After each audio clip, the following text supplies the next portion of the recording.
Profound question. And it's a challenge to express that in English, because English is not a language naturally given to the spirit. It's not a conscious language. And I know people use words like God, but to me, God is a word that has no energy to it. So a friend of mine many years ago used to refer to the great everywhere spirit. And it was a term I resonated with. And for me, it implies a greater consciousness, a greater awareness, a greater loving energy to the, for want of a better term, the universe around us. And I know Einstein once asked the question, or said that the main question to ask ourselves is whether we see the universe as loving or otherwise, or something to that effect.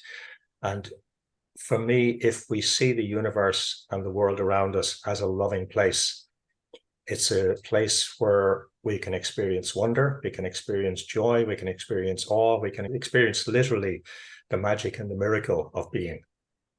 I'm aware I've looked at life from a lot of different perspectives, as I guess we all have. I was fascinated by the work and the lives of great physicists of the last century. And I know several of them studied the Bhagavad Gita in great detail. And Erwin Schrödinger, Niels Bohr, Werner Heisenberg all acknowledged that it was the study of the Bhagavad Gita that actually deepened their understanding of physics. So I see no separation between, if you like, conventional science and the world of spirit. I see it's all part of a greater whole. And Schrödinger once said something to the effect that there's only one consciousness. There's what he referred to it. There's one singularity phasing. And I really, again, I like that we are not separate. That however we see ourselves, we are actually all part of a oneness.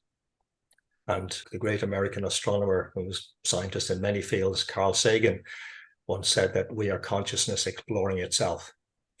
So, and again, just going to a slightly other direction, I've been influenced a lot by Zen over many years. And there's an old saying that life doesn't judge us, it mirrors how we are. So whatever we're seeing in the world is a reflection of something inside us. So the more we can connect with the understanding that life and the universe is a loving place, and the more we respond to that, the more we attract that energy into our lives. It really is. So that's probably a bit of a rambling answer to your question, but it's the best one I can give.